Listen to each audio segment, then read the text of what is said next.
Pessoal, então aí bem-vindo, né, a mais um dia de grupo de estudo. Não sei se vocês estão percebendo, mas chegamos no nosso meio do livro. E aí vem a questão, junto com o meio do livro, não chega a metade do conteúdo. E esse capítulo específico, que nós vamos estudar hoje, ele vai falar sobre psicose, luto e depressão. Acredito que três assuntos que, quando chegam à nossa clínica, tendem a nos deixar desconfortáveis. Tá? Na última semana, a gente falou muito sobre as fantasias sobre o suicídio. E a gente falava sobre a diferença do fantasiar criativo e também daquele fantasiar enquanto elaboração, que é muito importante, né? Que a fantasia, ela é saudável, mas a fantasia no suicídio pode ser uma alimentação do suicídio, da ideação. E aí a gente falava o tanto que é importante perceber como que se dá a construção da fantasia do suicídio e, principalmente, qual é o momento adequado da gente interferir nessa fantasia com pontuações que vão levar à reflexão do nosso paciente e, principalmente, não colocando para ele perguntas que vão se restringir a sim e não, mas que vão fazer com que aquele inconsciente vá trabalhando, vá diminuindo as suas tensões, as suas defesas, para poder elaborar o conteúdo que vai emergindo. Quando a gente fala desse capítulo de hoje, eu acredito que a leitura dele é essencial, tá, gente? Para a gente entender o encontro de hoje. Não dá para a gente mergulhar nesse texto sem ler, sem consultar o texto. Não façam isso. Eu acredito que existem alguns erros do analista, e eu vou até falar assim, do psicoterapeuta indiferente da área, que pode ser um psicólogo, que a gente tem que tomar cuidado. O analista que não faz análise, erro. O segundo, o analista que não tem supervisão, que é o segundo. O terceiro, o analista que não lê, só fica na escuta de outro analista. Porque, gente, é diferente vocês me ouvirem falar do texto e vocês irem mergulhar no texto, tá?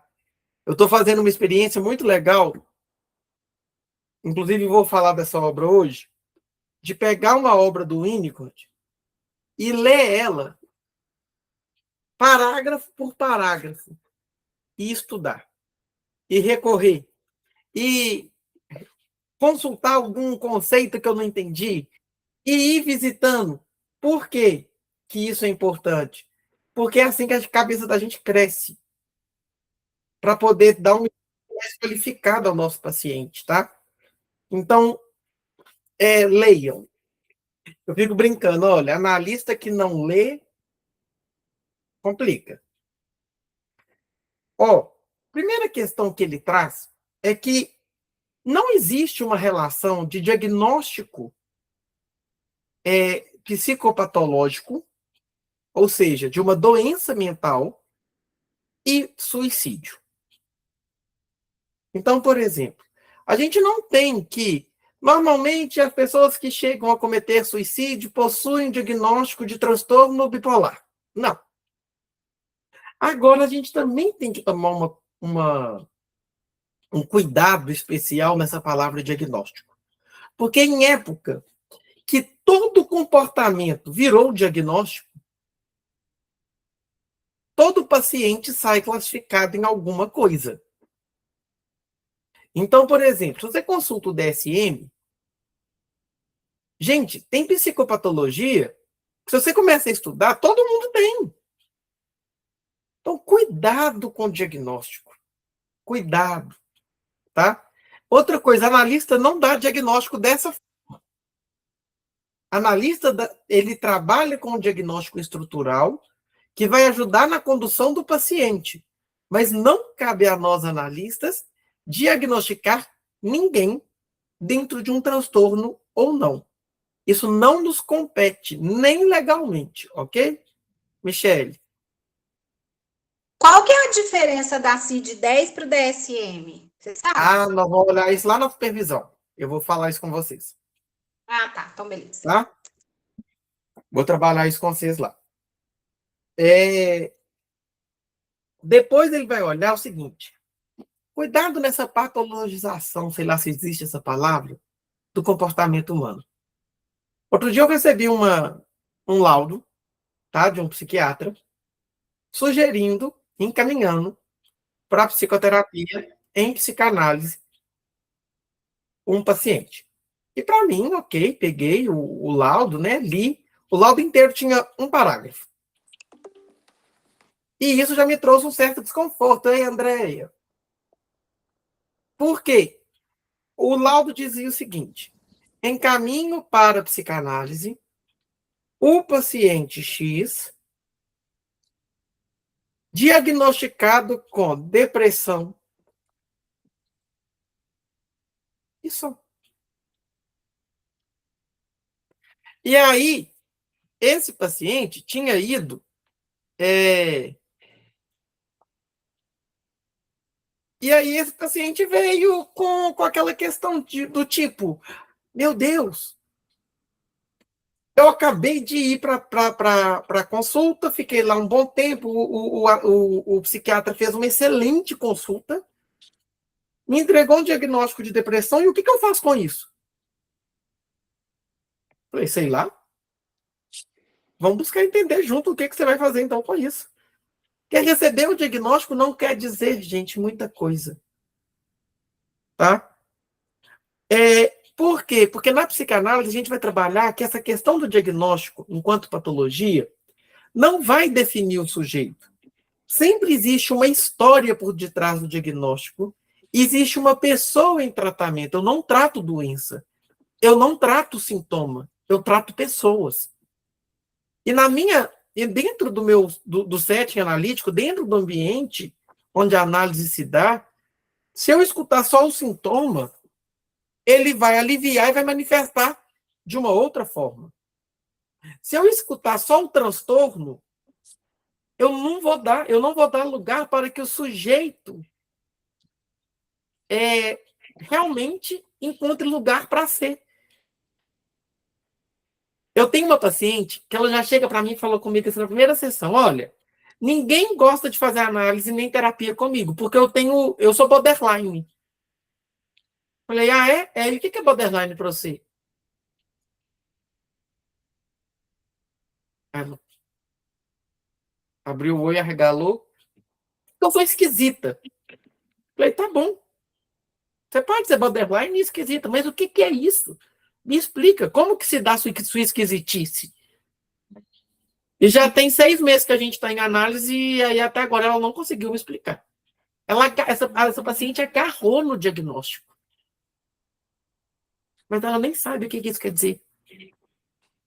Então, a gente vai entrar dentro de um processo de pensamento, inclusive da psicologia moderna, que o paciente, ele sempre vai ser um ser constituído de 3 facetas: biológico, psicológico e social. Então, é o bendito biopsicossocial que a gente fala tanto na área da psicologia. Existem algumas patologias que elas vão ter um caráter biológico delas como preponderante. Como, vou dar um exemplo. Existem alguns estudos que vão falar para a gente que o transtorno bipolar, né, o transtorno afetivo, ele tem características biológicas. Porém, elas não são determinantes.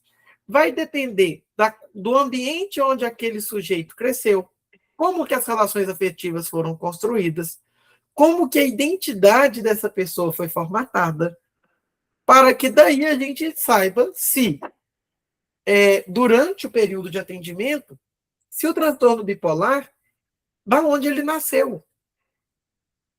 Então, a gente vai tomar muito cuidado, porque se a gente fala de transtorno bipolar, a gente fala de uma alteração de humor muito grande. E na análise, eu não vou olhar isso como uma doença, mas eu vou me perguntar o que faz ele sair do estado de mania e depressão? Como que se dá essa alteração? Como que ele se sente nesse alto e baixo emocional? Como que ele lida com essas emoções e como que o ambiente reage a ele? Como que eu escuto o paciente na hora que ele está na fase maníaca? Como que eu escuto o paciente quando ele está na fase depressiva? E tirando a mania e a depressão, aonde que o sujeito se encontra? Quem é o paciente? Porque se a gente busca categorizar em patologias o nosso paciente, a gente cai numa erraticidade enorme. Eu tenho pacientes com o mesmo diagnóstico manifestados completamente diferentes. Então, eu não olho o diagnóstico, eu olho a pessoa. Há algo de similaridade que embasou o diagnóstico desse paciente. Sim. Mas isso não tira a condição de individuação daquele paciente. E aí, ele deixa uma questão muito interessante, que é, diante do diagnóstico, a gente precisa atentar como a dinâmica do funcionamento psíquico se manifesta na capacidade de pensar e vivenciar os afetos. Por quê? Se eu virar para a Michele e falar assim, Michele, se alguém chega para você e grita e te ofende, como que você, com palavras grosseiras, tá? A sua reação vai ser a mesma da Andréia? Primeiro, eu não sei nem quem falou, eu não sei o que foi dito, eu não sei qual que é a relação disso com a história de vida de vocês. Eu não sei se vai suscitar o mesmo afeto, o mesmo sentimento, a mesma emoção. Mas é a mesma circunstância. E é nesse tanto de interrogações que antecede o processo de significação é que eu vou olhar quem é o paciente que eu escuto. Tá? Depois a gente vai pensar que quando a gente fala que a maioria das pessoas, dos suicídios em pessoas de transtornos mentais intensos ocorrem em depressões graves, melancolia, e quando o indivíduo está diante de uma ameaça de desintegração psicótica. O que é o processo de desintegração, gente? Alguém sabe? Eu ia te perguntar isso. Não sei. Querem chutar? Pensa só em desintegração. O que é desintegração? Alguém que não está entregado, né? Está desregulado. Desregulado. Desintegrado. A pessoa que está em um processo de desintegração, em algum momento, ela já esteve integrada? Não. Sim. Isso? Porque uma coisa é a não integração. Eu vou desconstruir algo. Se alguma coisa vai ser desconstruída, é porque em algum momento esteve construída. Verdade. O que acontece na desintegração psicótica? O paciente ele se sente extremamente ameaçado. É o medo do aniquilamento. É o medo do não ser ele mesmo. E aí, quando esse medo do não ser, pelo processo da desintegração, da ameaça, está alcançando aquele sujeito, gente, ele sofre de uma ansiedade terrível. E como que ele combate essa ansiedade? Criando uma realidade paralela, um mundo irreal, que, embora seja criado através da fantasia dele, é melhor do que o nada, porque a desintegração é o nada. É onde não se é você mesmo. Então, às vezes, é muito legal quando a gente tem a oportunidade de sair da clínica do consultório e ir para a rede pública de atendimento. Eu fiz um estágio no curso de psicologia, eu já comentei, eu acho isso com vocês, que foi dentro de um cuidado de saúde mental, dentro de um CAPS, e às vezes o paciente chegava ali num discurso psicótico, não tinha nada a ver com a realidade. A olhos nus. E aí a gente começava a ouvir aquele discurso. Gente, o discurso psicótico também nos diz algo. A gente não pode achar que no discurso psicótico taca a medicação, dopa aquela pessoa e deixa lá o léu. Já passamos dessa fase, graças a Deus isso passou. No discurso psicótico há um sujeito. Um sujeito que pede integração, mas que ele não dá conta de passar por esse processo. E aí, dentro do discurso psicótico, à medida que a gente vai conhecendo aquele paciente, a gente vai vendo alguns significados muito interessantes. Mas, assim, a passos lentos na construção. Mas não quer dizer que impossíveis. Tá? Já viu alguns casos de pensamentos persecutórios? É aquele psicótico que fica assim, tem alguém me seguindo. Aquele caso, o paciente fica assim, olha, tá tendo uma conspiração aqui onde o mundo vai acabar. Gente, isso acontece em vários momentos. Motivados pela drogadição, por exemplo. Agora, vamos também tirar uma coisa que o próprio professor Carçorla traz assim com leveza e que eu acho lindo. Ele fala assim, olha, todo mundo já teve um evento psicótico na vida. Ah, mas eu não sou psicótico, mas um evento psicótico você teve. Porque para você passar pela fase da neurose, você passou pela psicose. Lacan deixa isso muito claro para a gente. Até que a gente passa pelo processo de castração, lá no complexo de Édipo, existe em nós uma fase de psicose. O que vai determinar se eu vou sair da psicose para a neurose é se eu passei pelo processo de castração.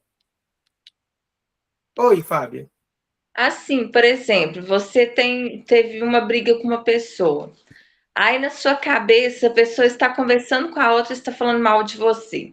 Se a pessoa fez qualquer coisa, é porque ela não gosta de você, é para você. Tudo é para você. Que aquela pessoa faz. Isso é psicose? Ou isso é só talvez uma verdade? Talvez. Aí vamos olhar pela fase do nicotiano. Que lugar é esse que a tormenta se faz tão grande que o mundo gira em torno de mim e todo mundo está me atacando? E por que me afeta tanto o fato de alguém não gostar de mim? Ou discordar do meu comportamento? Porque para mais importante do que eu categorizar meu paciente é eu saber como que aquele sujeito se organiza e funciona. Talvez o paciente que acha que aquela pessoa que fala mal dela o dia inteiro está sofrendo não pelo que está sendo dito, mas pela pessoa que disse que é alguém que já foi muito importante na vida dela. Às vezes vai ser pelo que é dito, mas não por ser dito naquele momento, mas porque é um discurso que machucou ela lá na infância. Alguém assiste série aqui? Tem uma série que eu estou assistindo, chama New Amsterdã. É uma série médica que está na Netflix. Eu amo aquela série. E tem um médico psiquiatra nessa série Eu não vou dar spoiler, não, porque tomara que todo mundo assista. Gente, eu amo analisar série, tá? Mas eu tento segurar esse vício. E aí, esse médico, ele tá criando foi diagnosticado com um transtorno alimentar. Um médico psiquiatra. E aí, uma outra médica descobre que ele estava muitas horas em jejum para tentar emagrecer dentro desse transtorno que foi sendo desenvolvido. E aí essa médica confronta ele e ele começa a ofender essa médica, numa tentativa de se defender dessa aniquilação. E aí ela abre a gaveta do médico e lá tem um recado assim, uma caixa de doce. Uma das palavras é assim, seu porco, seu gordo, várias frases ofensivas. E aquela médica para e o olho dela enche de lágrimas e ele fala, foi isso que eu escutei do meu pai a vida inteira. E ele estava usando aquilo que mais machucou ele como um incentivo a não comer. Olha como que a dor está latente. E enquanto psiquiatra, a dificuldade dele de aceitar que estava com um transtorno alimentar e que ele precisava de ajuda. É a mesma coisa da gente. Ó, todo mundo aqui é analista. Qual que é a maior dificuldade do analista? Se colocar em análise. Por quê? O medo de fazerem com a gente aquilo que a gente faz com o nosso paciente. Sabe qual que é o pior paciente? Não sei qual que vocês vão achar aí. Na minha visão, quando você atende psicólogo, psicanalista e médico. Gente, nós somos uma raça que gostamos de ser dono da verdade. Mas a gente não dá conta da própria verdade. E aí, quando a gente fala que psicanalista que não faz análise pessoal não existe formação, é por isso. Quem não dá conta do próprio self não vai conseguir identificar o self do outro. E aí, quando o paciente trouxer uma dor que se assemelha à sua, você vai escutar a sua e não a do paciente. Isso é injusto. Isso é muito injusto. Aí ele vai aprofundando que algumas ansiedades no quadro psicótico, quando há essa questão de perseguição, e essa ansiedade e essa angústia estão levando a um estado de sofrimento maior, é hora de encaminhar ao psiquiatra. Rapidamente, ele ainda coloca esse advérbio. Ou seja, naquele momento, não é depois, gente. Então, analistas, tenham uma equipe multidisciplinar de confiança com o qual você pode conversar.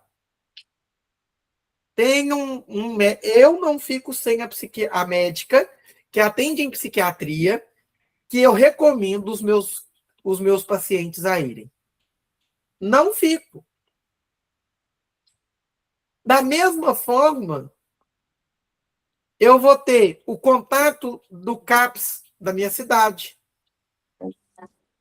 Eu vou ter um médico que atende online. Eu atendo paciente do Rio Grande do Sul. Eu sei lá quem que é médico no Rio Grande do Sul, na cidade que essa pessoa está. Mas eu tenho o telefone do CVV, caso tenha uma ideação suicida. Eu tenho o contato de uma médica que atende na área da psiquiatria, que atende online. Porque esses casos, gente, requer ajuda, também medicamentosa. Muitas vezes, o psicótico vai vir com fatores sobrenaturais. O que é fator sobrenatural? Essa conspiração. O mundo inteiro está me ameaçando. Olha, vocês viram aí um alerta de segurança que foi soltado em massa para várias pessoas? Invasão alienígena. E aí eu vou avisar para vocês. Eu já vi casos dentro do cuidado de saúde mental onde o paciente tinha certeza que o mundo ia ser invadido por alienígenas para procurá-lo.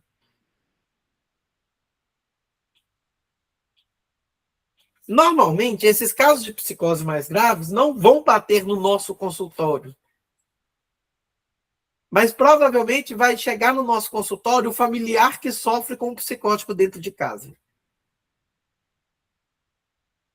Tá? Então a gente tem que conhecer. Murilo, Oi, Andréia.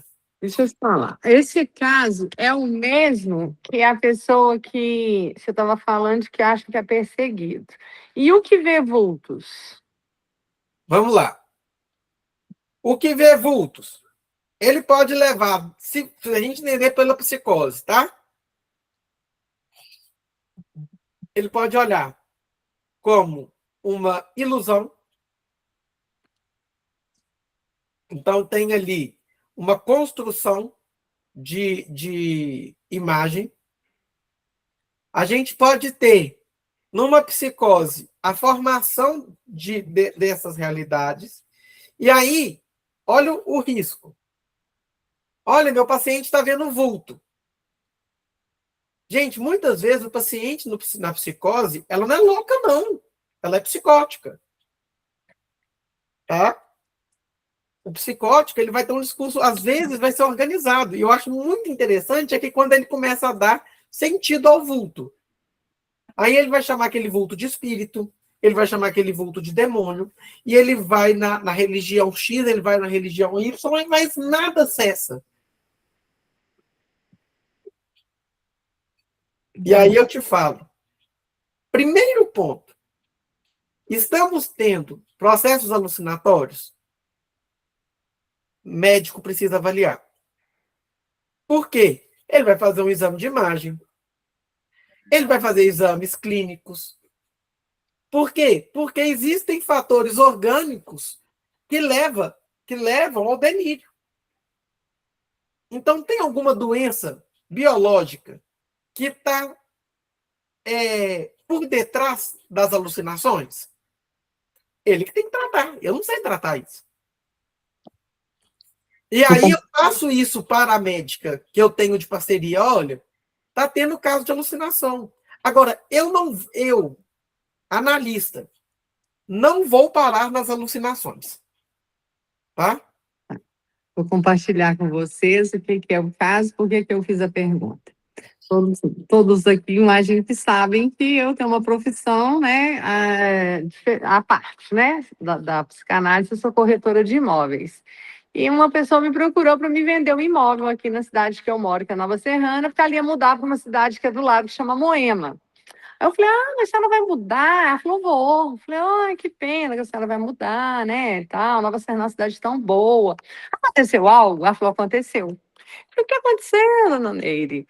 Ela falou, meu filho era entregador de gás, e ele foi fazer uma entrega de gás aqui do lado, em Novais. Eu falei, e o que aconteceu? Aí eu falei, chegou lá para entregar o gás.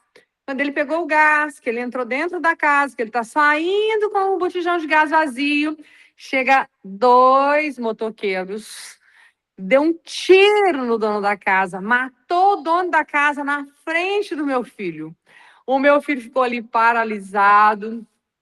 Teve até que ligar para o Marlon, que é o outro filho dela, para buscar ele, porque dali ele já não saiu mais. André, de lá para cá acabou.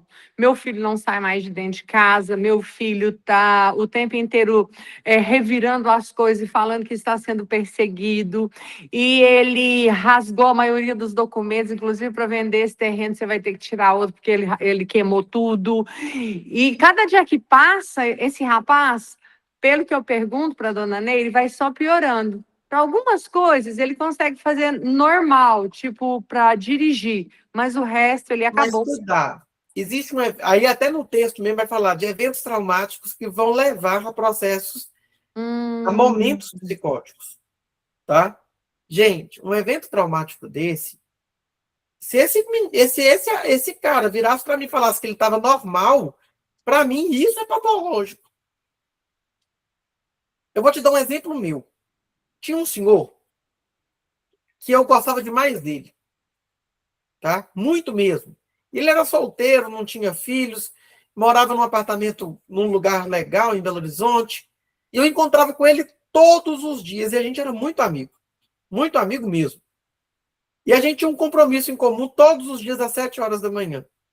E sabe aquela pessoa religiosa com horário? Se é 7 horas, 10 para 7 ele está pronto.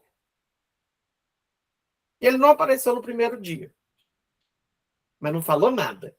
Não apareceu no segundo dia, eu falei, ih, ferrou, morreu.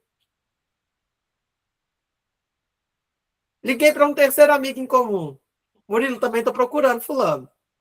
Gente, eu fui no IML, eu fui no hospital que ele tinha costume de ir, porque ele tinha muitos problemas de saúde, por mais que era assim, novo, ele tinha 60 anos.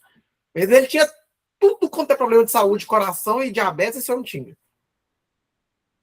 Na hora que deu, o segundo dia, à tardinha, assim, eu falei, não tem jeito. Bati lá no prédio, num apartamento qualquer, falei, olha, sou amigo do fulano, que mora no apartamento tal, tem 2 dias que ele está sumido. Eu quero entrar aí. Aí a pessoa falou comigo assim, olha, nós também estamos estranhando, porque todos os dias ele sai, ele brinca com alguém no corredor, ninguém está vendo ele. Também tem 2 dias. Falei, então você importa de abrir, que eu vou chamar um chaveiro. Ele não tem família, alguém vai ter que fazer isso. Porque senão o corpo vai feder aí dentro. Eu tenho certeza que ele tá bom. Ele ficava 24 horas por dia no telefone, ele não atender, e depois parar de dar sinal, ou seja, provavelmente acabou a bateria. Gente, na hora que eu chamei o chaveiro, tá ele mortinho no sofá, com a televisão ligada. Um mau cheiro danado, porque já tinha 2 dias que ele estava morto. Ok, providenciamos sepultamento, providenciamos tudo. Eu fiquei 7 dias sem dormir. Só fui dormir com o medicamento. O ver aquela cena, eu fiquei 7 dias precisando de tomar Rivotril para dormir. Porque a cena não saía, porque é uma cena horrorosa.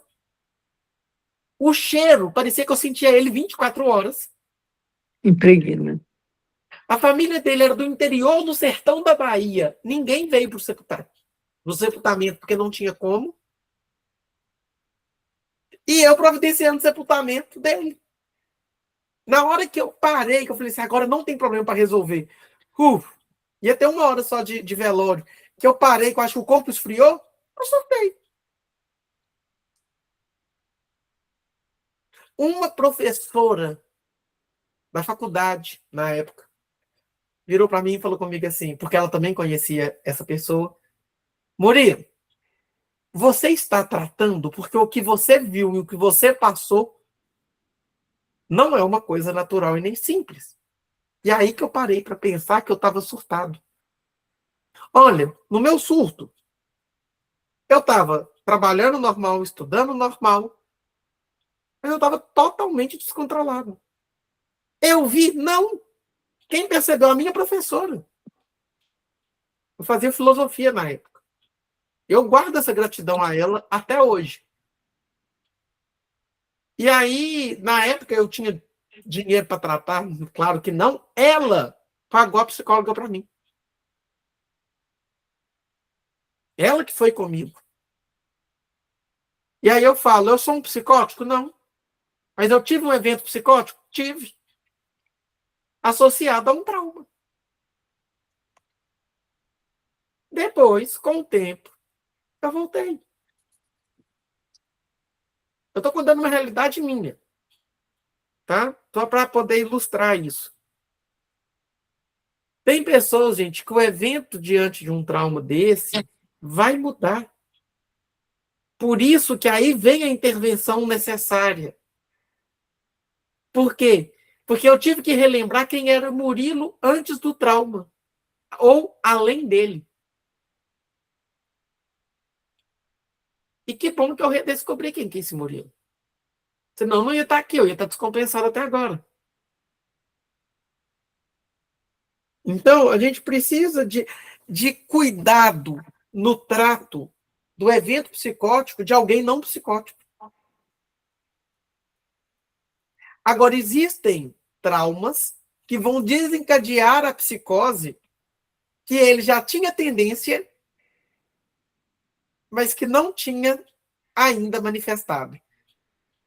E aí, a gente tem que ter ajuda médica para esse diagnóstico muito criterioso e muito cuidadoso. E aí eu falo assim com muita segurança. Gente, tenham médicos legais que conversam, que trocam ideia. Essa médica, eu acho bonito, porque às vezes ela está, um paciente que a gente tem em comum, ela pega o telefone e me liga, Murilo, vamos discutir o caso de fulano? A gente vai discutir caso. A gente tem que ter esse momento, tá? A gente tem que ter essa partilha.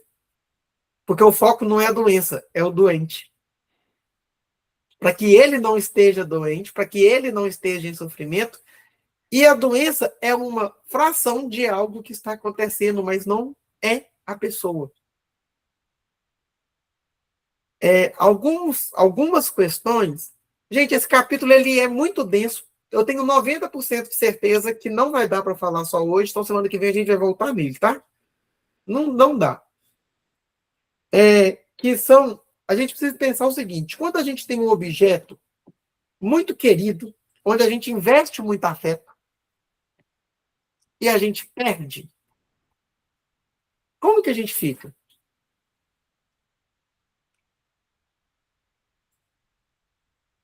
Como é que vocês ficam? Vocês ficam bem?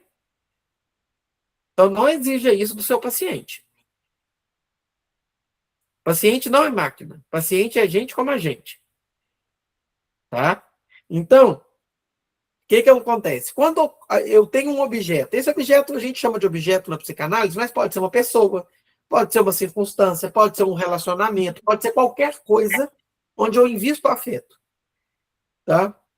E eu perco isso, principalmente se for de uma forma abrupta, isso vai me levar a um lugar de sofrimento. Por quê? Vamos pensar num casamento? Você imagina o seguinte, seu paciente está casado. Tem 20 anos de casamento. E o casamento está horroroso. Então, eles decidem divorciar. Essa relação que tem 20 anos, tem pouco ou tem muito investimento aqui dentro? Afetivo? Tem muito. Porque ninguém fica casado 20 anos sem algo de afeto investido. Eu falo afeto, não estou falando que é bom ou ruim, não. Porque pode ser 20 anos de raiva ou 20 anos de amor. Mas é afeto. Aí eu separei. Meu paciente separou.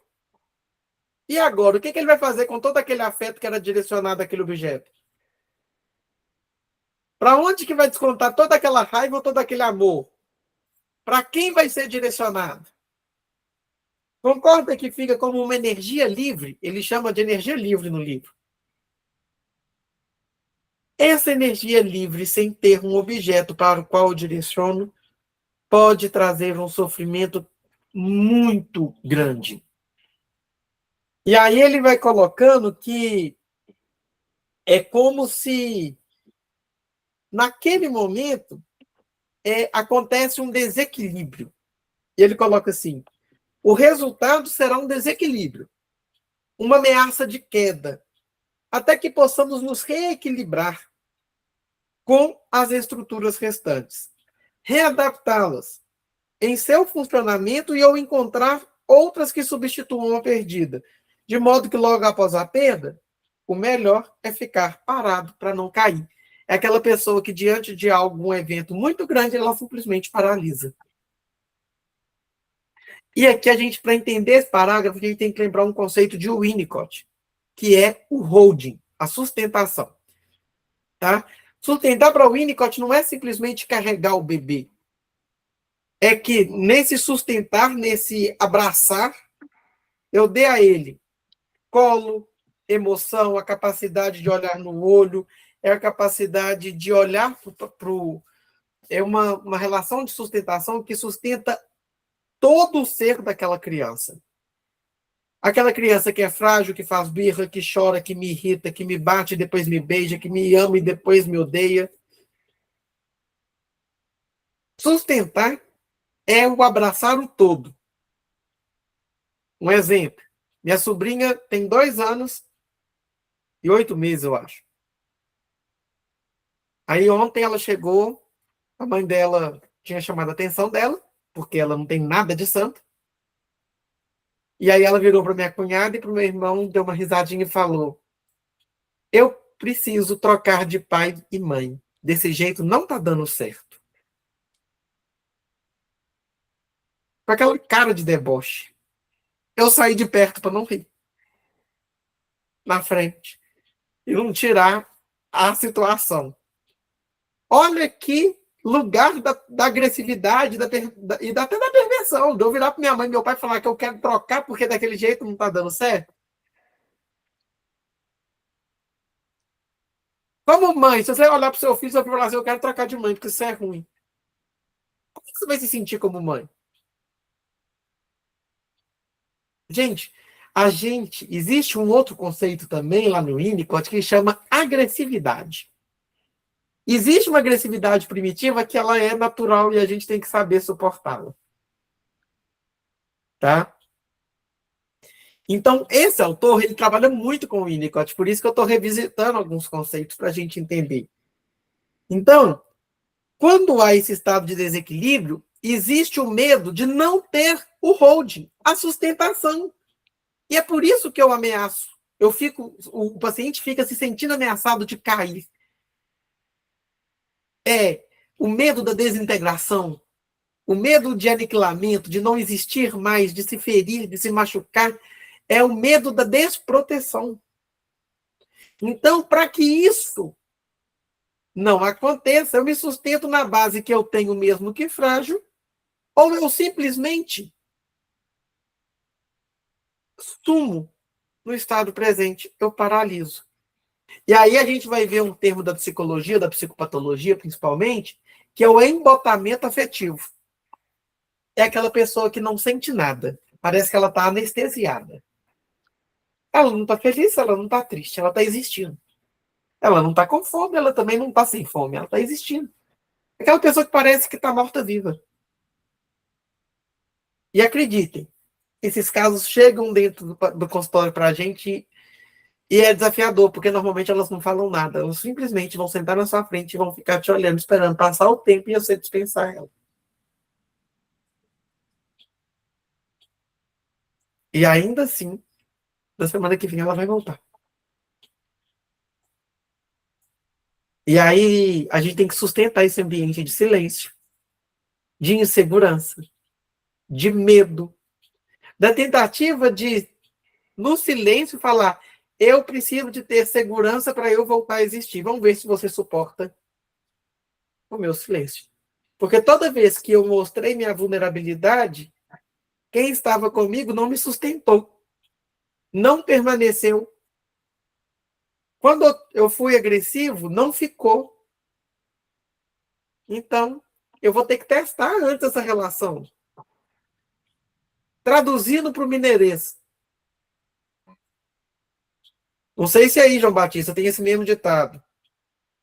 Tá? Gato escaldado tem medo de água fria. Se eu já passei isso uma vez, para eu passar duas, primeiro eu vou ver o que está acontecendo. Eu vou experimentar aquela relação. Aí tem essa coisa, João Batista? Tem sim, a gente sempre fala que gato escaldado, depois que pega, sempre tem um pé atrás, que a gente chama. Essa desconfiança. Né? Até adquirir essa confiança nessa relação vai estar sempre, que a gente chama, com o pé atrás. Mas teve um caso também que eu não me lembro muito bem, mas era de uma psicóloga, que ela era italiana, na época da pandemia. Então, ela toda a vida abria a videochamada e perguntava: você quer falar? Ela só balançava a cabeça que não. E ela foi botando esses casos, todo mês, demorou 6 meses, foi 3 meses, para ela começar a falar. Hoje eu quero falar. Então, é esse trabalho que nós temos que ter, né? Esse toque, essa atenção, essa confiança, para que possamos respeitar o tempo certo do paciente que possa se revelar. Às vezes, para algum, eu sempre dou um exemplo aqui muito simples, que tem pessoas que devem 5 milhões de reais, consegue pagar e consegue dar a volta por cima. Tem pessoas que devem 10 mil reais e se suicidam, acabam com a vida. Então, cada um vai ter a sua dificuldade e cabe a gente ser esse ponto de apoio para que ela possa se enxergar e daí a trabalhar essa situação.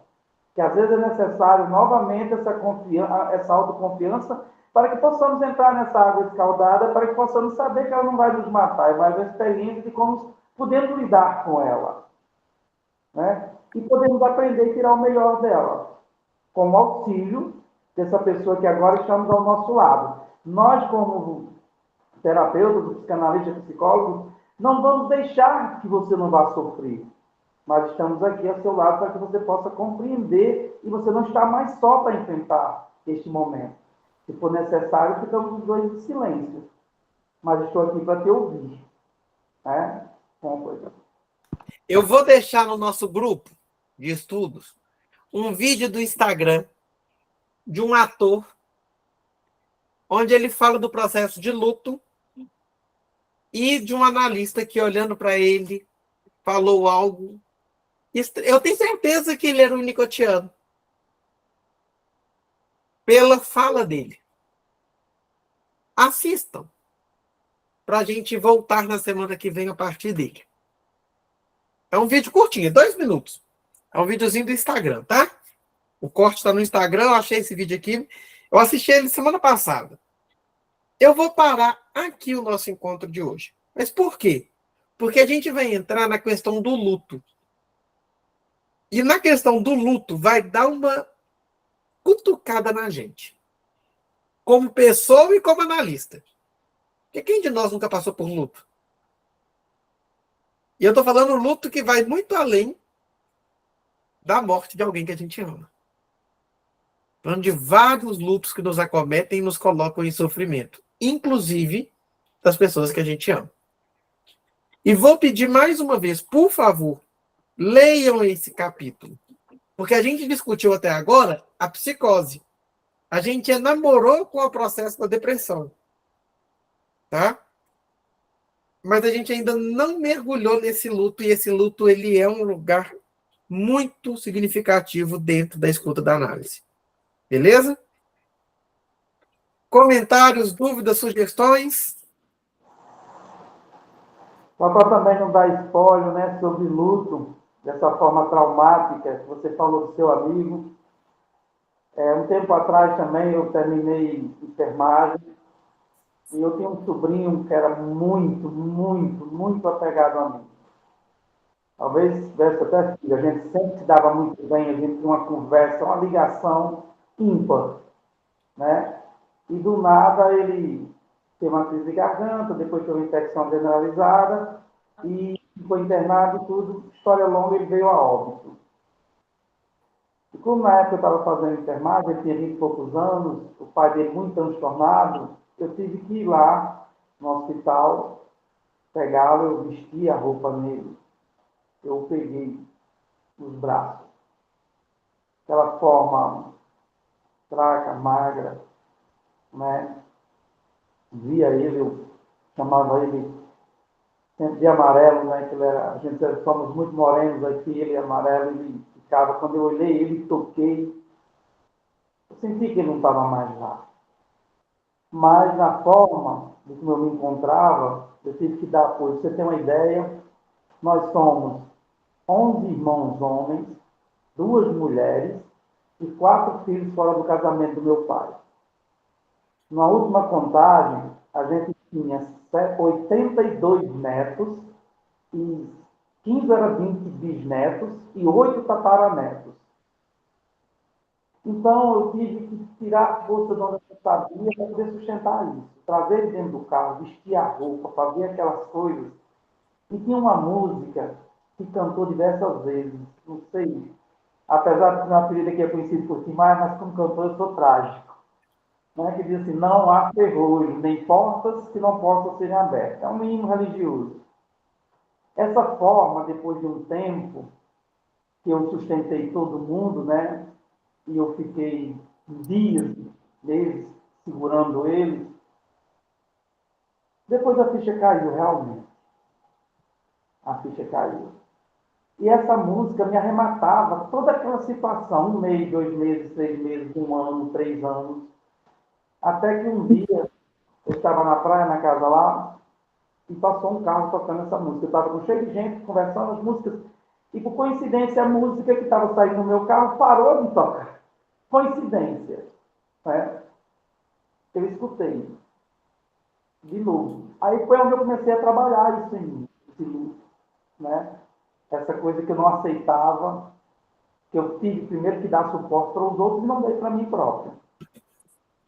Até começar a vivenciar as boas experiências que nós tínhamos, os abraços que nós tínhamos, as conversas que nós tínhamos, né? Que ele tinha uma deficiência no braço, aí ele não levantava, mas ele sempre me abraçava, ele me puxava, ele me dava um beijo, um carinho.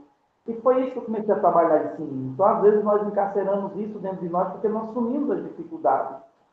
E vivenciar esse luto não como perda, porque, na verdade, nós não somos donos de nada. A vida é uma constante mutação do qual voltamos a essa vida do universo. Mas o luto requer ver a perda. Ver a perda daquele momento físico. Mas quando nós nos concentramos demais, temos que viver. Né, Murilo? Temos que viver essa parte. Mas também temos que voltar também a sentir a pulsão de vida que pulsa dentro de nós. Porque se ficarmos voltados só nisso, vamos existir em momentos depressivos. Como eu conheço pessoas que não conseguiram voltar anos. A língua até coça. Pode falar. Não, vou falar não, vou deixar para semana que vem. Deixa as inquietações aí. Então, vamos. E deixa as inquietações. Agora, que esse assunto vai dar muita discussão, vai. Então, por favor, não percam semana que vem. Eu já vou ler o capítulo agora e vou reler de novo. Semana que vem, eu acho que nós vamos sair com tanto de Murilo, manda um interrogação. capítulo para mim, eu cheguei atrasada. O nome do capítulo é Psicose, Luto e Depressão. É a página 51, Andréa. Qual Isso. livro? Tá Do livro que a só. gente está estudando. Suicídio, fatores inconscientes e aspectos socioculturais. Uma introdução. Vou te chamar, você manda uma fotinha para mim. Vou mandar a fotinha do livro aí. Tá? Página 51. Isso. Porque, gente, esse capítulo ele é maravilhoso, ele é denso, mas ele é extremamente necessário para a gente pensar. Tá? E tomara que buguem a cabeça de vocês, porque se bugou a mim, eu gosto de compartilhar. Muito obrigada, muito obrigada. Tá?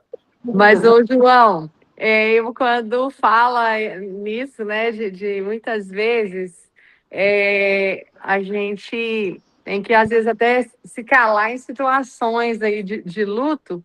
Eu lembro uma parte que está escrito na Bíblia, que fala que os amigos de Jó, né, estiveram com ele ali e não falavam nada, né?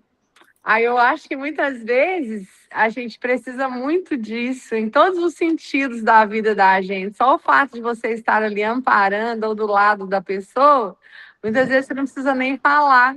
Só o fato da sua existência, da sua presença, de você estar ali, eu acho que você já consegue falar muita coisa. Como que isso chama na psicanálise? E venha ser, não está falando nada. A aula já Então nós encontramos todo mundo na semana que vem. Talvez eu dou o nome, tomara que eu não dê para vocês terem que pesquisar. Isso tem um nome na psicanálise, André. É mesmo? Então me conta. Tá? Um abraço, um beijo, até segunda-feira. Abraço. Tchau.